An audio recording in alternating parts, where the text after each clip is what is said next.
एक और टीएमसी का भय है और इसका मुकाबला करने के लिए आपके पास भाजपा का भरोसा है।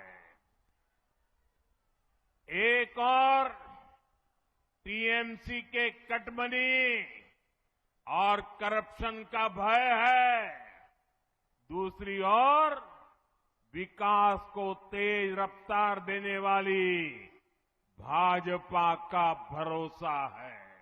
नमस्कार, मैं हूं विजयश्री और आप देख रहे हैं नुक्कड़ क्रॉनिकल्स। आज की बड़ी खबर पश्चिम बंगाल और असम की सियासत से जुड़ी है, जहां चुनावी माहौल के बीच नेताओं के तीखे बयान राजनीतिक तापमान को लगातार बढ़ा रहे हैं। पश्चिम बंगाल के कूच बिहार में प्रधानमंत्री नरेंद्र मोदी ने तृणमूल कांग्रेस पर जोरदार हमला बोला और भ्रष्टाचार से लेकर घुसपैठ तक कई गंभीर आरोप लगाए। वहीं असम में कांग्रेस नेता राहुल गांधी ने मुख्यमंत्री हिमंत बिस्वा शर्मा पर निशाना साधते हुए उन्हें देश के सबसे भ्रष्ट मुख्यमंत्रियों में से एक बताया और सत्ता में आने पर सख्त कानूनी कार्रवाई की चेतावनी दी।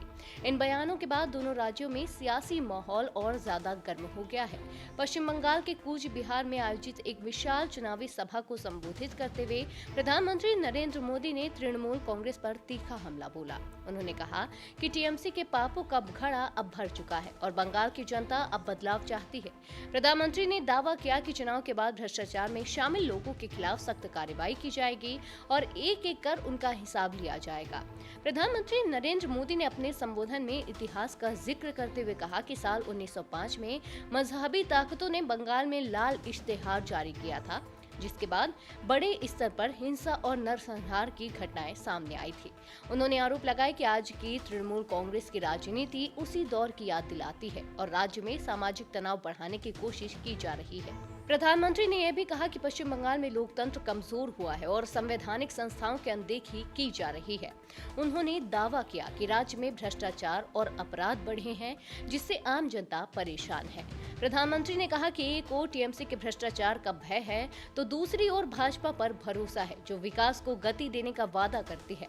अपने भाषण में प्रधानमंत्री ने घुसपैठ के मुद्दे को भी प्रमुखता से उठाया। उन्होंने कहा कि तृणमूल कांग्रेस की सरकार में बंगाल की डेमोग्राफी में बड़ा बदलाव आया है और इसका कारण अवैध घुसपैठ है। उन्होंने आरोप लगाया कि घुसपैठियों को राजनीतिक संरक्षण दिया जा रहा है, जिससे राज्य की सुरक्षा और संसाधनों पर दबाव बढ़ा है। प्रधानमंत्री ने दावा किया कि केंद्र सरकार घुसपैठियों के खिलाफ कार्रवाई कर रही है और उन्हें चिन्हित कर बाहर करने का काम जारी है।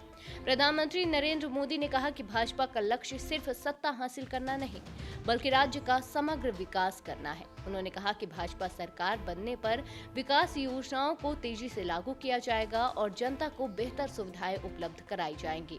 वहीं दूसरी ओर असम की राजनीति में भी बयानबाजी तेज हो गई है। कांग्रेस नेता राहुल गांधी ने असम में एक चुनावी रैली को संबोधित करते हुए मुख्यमंत्री हिमंत बिस्वा शर्मा पर गंभीर आरोप लगाए। राहुल गांधी ने कहा कि हिमंत बिस्वा शर्मा देश के सबसे भ्रष्ट मुख्यमंत्रियों में से एक है और वे केवल नफरत की राजनीति करते हैं। राहुल गांधी ने अपने संबोधन में कहा कि कांग्रेस की सरकार बनने पर मुख्यमंत्री के खिलाफ कानूनी कार्रवाई की जाएगी और भ्रष्टाचार से जुड़े मामलों की जांच कर दोषियों को सजा दिलाई जाएगी। उन्होंने कहा कि अगर मुख्यमंत्री माफी भी मांगते हैं तब भी उन्हें बख्शा नहीं जाएगा, क्योंकि कानून सबके लिए बराबर है। राहुल गांधी ने यह भी कहा कि असम की राजनीति को नफरत की नहीं बल्कि एकजुटता की जरूरत है। उन्होंने कहा कि कांग्रेस की विचारधारा समाज को जोड़ने और सभी वर्गों को साथ लेकर चलने की रही है। उन्होंने स्थानीय सांस्कृतिक प्रतीकों और नेताओं का जिक्र करते हुए कहा कि असम की पहचान हमेशा एकता और भाईचारे से जुड़ी रही है और इसी परंपरा को आगे बढ़ाने की जरूरत है। अब अगर कूच बिहार जिले की राजनीतिक स्थिति की बात करें तो यहाँ कुल 9 विधानसभा सीटें हैं। 2021 के विधानसभा चुनाव में भाजपा ने यहाँ 6 सीटों पर जीत दर्ज की थी, जबकि तृणमूल कांग्रेस को 3 सीटों पर सफलता मिली थी। हालांकि कूच बिहार की लोकसभा सीट फिलहाल तृणमूल कांग्रेस के पास है, जिसे यह क्षेत्र राजनीतिक रूप से बेहद महत्वपूर्ण माना जाता है। बांग्लादेश की सीमा से सटे होने के कारण कूच बिहार में एनआरसी और घुसपैठ जैसे मुद्दे हमेशा से चुनावी बहस के केंद्र में रहते हैं। राजनीतिक दल इन मुद्दों को लेकर लगातार जनता के बीच अपनी अपनी बात रखने की कोशिश कर रहे हैं। चुनावी माहौल में नेताओं के इस तरह के तीखे बयान या संकेत दे रहे हैं कि आने वाले दिनों में राजनीतिक मुकाबला और ज्यादा दिलचस्प और चुनौतीपूर्ण होने वाला है। कुल मिलाकर पश्चिम बंगाल और असम में चुनावी माहौल के बीच नेताओं के आरोप प्रत्यारोप ने सियासत को और गर्मा दिया है। अब देखना होगा कि जनता इन बयानों और वादों के बीच किस पर भरोसा जताती है और किसे सत्ता की जिम्मेदारी सौंपती है। फिलहाल के लिए इतना ही। आप देखते रहिए नुक्कड़ क्रॉनिकल्स।